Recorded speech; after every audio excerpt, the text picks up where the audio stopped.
আসসালামু আলাইকুম গাইস, আমি সাইফ সুদান, আপনারা দেখছেন সুদাস ফ্রেমবুক। আজকের ভিডিওতে আমি কোনো ভিডিও এডিটিং বা ফটো এডিটিং নিয়ে কথা বলবো না। আজকে কথা বলবো আমার নতুন মাইক্রোফোন নিয়ে, যেটা হচ্ছে Maono au-a03। ওয়েল, আমার পুরো ভিডিওগুলো যারা দেখেছেন একটি জিনিস লক্ষ্য করে আমি একটি মাইক ইউজ করতাম। সো অনেকে আমাকে জিজ্ঞেস করতেন ভাই ওই মাইকটির প্রাইস কত। তো যাই হোক, ওটা হচ্ছে একটি হোমমেড মাইক্রোফোন। সো দুইটা ভিডিওতে ওই মাইকটি ইউজ করার পর মাইকটির অবস্থা ঠিক এরকম হয়ে গেছে। So that's why I have to buy a new microphone.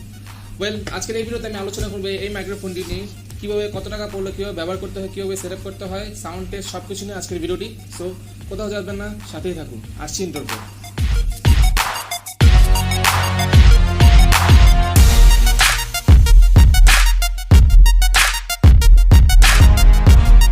Welcome back. Maono au-a03 এই মাইকটি হচ্ছে একটি কন্ডেন্সার মাইক্রোফোন। সো প্রত্যেকটা কন্ডেন্সার মাইক্রোফোনের জন্য আমি সাজেস্ট করি please must be by phantom power. কারণ প্যান্থম পাওয়ার ইউজ করলে আপনি আপনার কন্ডেন্সার মাইক্রোফোনের ফুল পটেনশিয়ালটা আপনি ভোগ করতে পারবেন। সো আপনি যদি প্যান্থম পাওয়ার যুক্ত করেন, আপনার মাইকটি থেকে আপনি একটি ভালো আউটপুট পাবেন। এতে করে আপনার মাইকটি থেকে আপনি একটি ক্রিস্টাল ক্লিয়ার ভয়েস পেতে পারেন। সো আমি মাস্ট বি রিকমেন্ড করবো অবশ্যই প্যান্থম পাওয়ারটি যুক্ত করতে। সো আমি সরাসরি আনবক্সিংয়ে চলে যাচ্ছি। So let's go.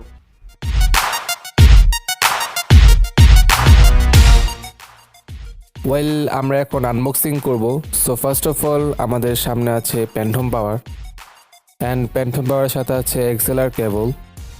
সো এই দুটো আমরা পরে আনবক্সিং করব। ফার্স্টে আমরা মাইকটি আনবক্সিং করব। So let's go. ওয়েল, মাইকটি প্রথমে আনবক্সিং করতে আমরা দেখতে পাচ্ছি ইউজার ম্যানুয়ালটি, অ্যান্ড দেন আমরা দেখতে পাচ্ছি এর স্পঞ্জ ফোমটি, যেটি মাইকের নয়েজ রিডাকশন করতে অনেকটাই সহায়তা করে। তারপর আমরা দেখতে পাচ্ছি মাওনোর পপুলার পপ ফিল্টারটি, যেটিও মূলত নয়েজ রিডাকশন কাজেই ব্যবহৃত হয়। ওকে, পপ ফিল্টারটি দেখে আমি সত্যিই স্যাটিসফাইড, কারণ এই দামে এই জিনিসটি পাওয়া সত্যিই খুব দুষ্কর। ওয়েল, এখন আমরা বক্সের ভিতরের অংশে চলে যাচ্ছি।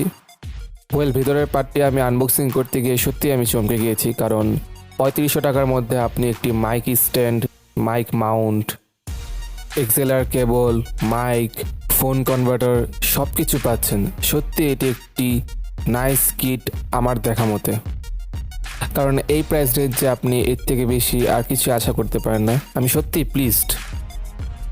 ওকে, আমরা এখন বক্সের কম্পোনেন্ট নিয়ে কথা বলি। সো ফার্স্টেই আমরা দেখতে পাচ্ছি মাইক হোল্ডারটি, যেটি মেটালের তৈরি, অ্যান্ড দেন আমরা দেখতে পাচ্ছি মাইকের স্ট্যান্ডটি। সো অনেকেই বলে থাকেন এই মাইক স্ট্যান্ডের নাকি অনেকটাই দুর্বল, তবে আমার কাছে এটি দুর্বল মনে হয়নি। তবে এই প্রাইস রেঞ্জের সাথে এটি মোটামুটি চালিয়ে নেওয়ার মতো, কিন্তু আমি এটা তত বেশি হেভিও বলবো না, আবার অনেক বেশি দুর্বলও বলবো না, কারণ আপনি ফ্রিতে একটি অ্যালুমিনিয়াম স্ট্যান্ড পেয়ে যাচ্ছেন, যেখানে একটি স্ট্যান্ড কিনতে গেলে অলমোস্ট 2 থেকে 3000 টাকা খরচ করতে হয়। তবে এই দামে এটা মোটামুটি চালিয়ে নেওয়ার মতোই। নেক্সটে আমরা দেখছি XLR2 3.5mm অডিও জ্যাকটি, যেটি মাইকের সাথে কানেক্ট করতে হয়। সো এটা মাইকের সাথেই আসে। তবে আপনি যদি প্যান্থম পাওয়ার ইউজ করেন, অবশ্যই আপনাকে একটি আলাদা করে এক্সএলআর কেবল কিনতে হবে। আমরা ওই বিষয়ে পরে কথা বলছি যখন আমরা প্যান্থম পাওয়ার আনবক্সিং করব। এরপর আমরা দেখতে পাচ্ছি একটি ওয়্যার বেল্ট, যেটার মাধ্যমে আপনি আপনার মাইকের তারটিকে স্ট্যান্ডের সাথে সেপারেটলি আটকে রাখতে পারবেন। যেহেতু কন্ডেন্সার মাইক্রোফোন, তাই একটু নাড়াচাড়া খেলে অবশ্যই সাউন্ড ক্যাপচার হয়ে যাবে। তাই আপনি এই বেল্টের সাহায্যে আপনার তারটিকে আপনি এক জায়গায় সেপারেটলিভাবে আটকে রাখতে পারবেন, যার ফলে আপনি তারের নাড়াচাড়ার নয়েজ থেকে কিছুটা অন্তত মুক্তি পাবেন। দেন আমরা দেখতে পাচ্ছি একটি কনভার্টার, যেটির সাহায্যে আপনি মোবাইলে এই মাইকটি ইউজ করতে পারবেন খুব সহজেই। ওয়েল, আমরা দেখতে পাচ্ছি একটি টেবিল ক্ল্যাম্প, যেটা সত্যি খুব চমৎকার দেখতে এবং উন্নত মানের প্লাস্টিক দিয়ে তৈরি, যা অনেকটাই মজবুত। And the last one is আমাদের সেই মাওনো মাইকটি, যেটি সত্যি দেখতে অনেকটাই মিনিমালিস্টিক মনে হয়, এবং এটার যে কালারটি সেটি হচ্ছে একটি ম্যাট ফিনিশ, যেটি সত্যি এই মাইকটিকে খুব সুন্দরভাবে ফুটিয়ে তুলেছে। ওয়েল, আমরা এখন সেকেন্ড আনবক্সিংয়ে চলে যাচ্ছি, যেটি হচ্ছে একটি 48 ভোল্টের প্যান্থম পাওয়ার। ওয়েল, আমরা এখন এই প্যান্থম পাওয়ারটিকে আনবক্সিং করব। So let's go. বক্সটি খুলতেই এর ইউজার ম্যানুয়ালটি আমরা দেখতে পাচ্ছি।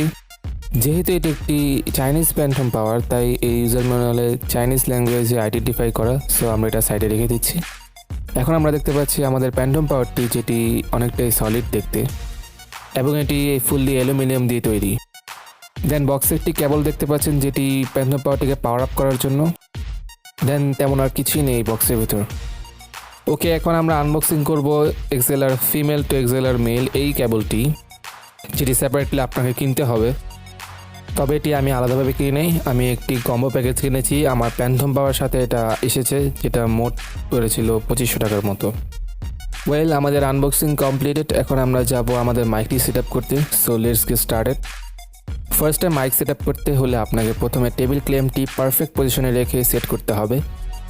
দেন আপনার স্ট্যান্ডটি অ্যাডজাস্টেবল আর্মের হোলের ভিতরে ইনসার্ট করতে হবে অ্যান্ড দেন আপনাকে স্ক্রুতে ঘুরিয়ে দিতে হবে।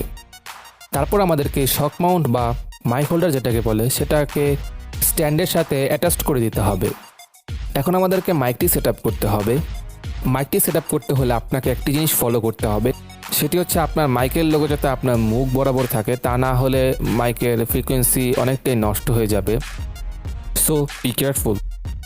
এখন আমাদেরকে মাইকের স্পঞ্জ ফোমটি সেট আপ করতে হবে, যেটা খুবই ইজি। জাস্ট স্পঞ্জ ফোমটি মাইকের উপর বসে আলতো করে চেপে দিতে হবে, দ্যাটস ইট। তারপর আমাদেরকে এর পপুলার পপ ফিল্টারটি অ্যাডজাস্ট করতে হবে, যেটি অ্যাডজাস্ট করে সত্যিই খুব ডিফিকাল্ট ছিল। অলরাইট, আমাদের মাইক সেট আপ মোটামুটি কমপ্লিট। এখন আমাদেরকে যেতে হবে ক্যাবল ম্যানেজমেন্ট করতে। সো ক্যাবল ম্যানেজমেন্টের ফার্স্টে আপনাকে এক্সেলার মেল টু ফিমেল এই পোর্টটি নিতে হবে। দেন আপনার এক্সেলার ফিমেল পোর্টটি মাইকের সাথে অ্যাডজাস্ট করতে হবে। এখন আপনাকে এক্সেলার মেল পোর্টটি প্যান্থম পাওয়ারে ইনপুট সাইডে কানেক্ট করতে হবে। এখন আমাদেরকে এক্সেলার টু 3.5 mm এই জ্যাকটি নিতে হবে। এক্সেলার কেবলের ফিমেল পোর্টটি প্যান্থম পাওয়ারে আউটপুট সাথে কানেক্ট করতে হবে। এখন আমাদেরকে প্যান্থম পাওয়ারের সাথে দেওয়া পাওয়ার কেবলটি অ্যাডজাস্ট করতে হবে এবং এই ইউএসবি কেবলটি আপনার পিসির ইউএসবি পোর্টের সাথে কানেক্ট করতে হবে। একটি কথা মনে রাখবেন, আপনি কখনোই আপনার 3.5 mm জ্যাকটি পিসির সামনের পোর্টে লাগাবেন না, কারণ এতে করে অনেকটা ইলেকট্রনিক নয়েজ চলে আসে। তাই আমি অবশ্যই রেকমেন্ড করবো পিসির পেছনের পোর্টে মাইকটি লাগানোর জন্য। ওয়েল, এই প্রসেসটি কমপ্লিট হয়ে গেলে আমাদেরকে এখন প্যান্থম পাওয়ারটি পাওয়ার আপ করতে হবে এবং এটি রেডি ব্যবহারের জন্য। ওয়েল, আমাদের সেট আপ কমপ্লিট। এখন আমরা ভয়েস ওভার দিচ্ছি। সো আমার এই ভয়েসটি এই মাইক দিয়ে রেকর্ড করা, আপনারা শুনতে পাচ্ছেন। এখানে আমি কোনো ভয়েস এডিট বা কোনো কিচ্ছু করিনি, জাস্ট র ভয়েসটি আপনারা শুনতে পাচ্ছেন। আমি একটু পরেই দেখাবো ভয়েস এডিট করে, যেটা শুনতে অনেকটাই ক্রিস্টাল ক্লিয়ার মনে হবে। So let's go. ওয়েল, এখন যে ভয়েসটি শুনতে পাচ্ছেন, এখানে আমি কিছুটা ভয়েস এডিট করেছি, যার ফলে আগের তুলনায় ভয়েসটা অনেকটাই ইমপ্রুভমেন্ট চলে আসছে। সো আজকে এই পর্যন্তই ছিল, দেখা হবে অন্য একটি ভিডিওতে। আর হ্যাঁ, আপনারা কীরকম টাইপের ভিডিও চান অবশ্যই আমাকে কমেন্ট সেকশনে জানাবেন। এটা কোনো রিভিউ ভিডিও ছিল না, জাস্ট আমার পার্সোনাল শেয়ার ছিল।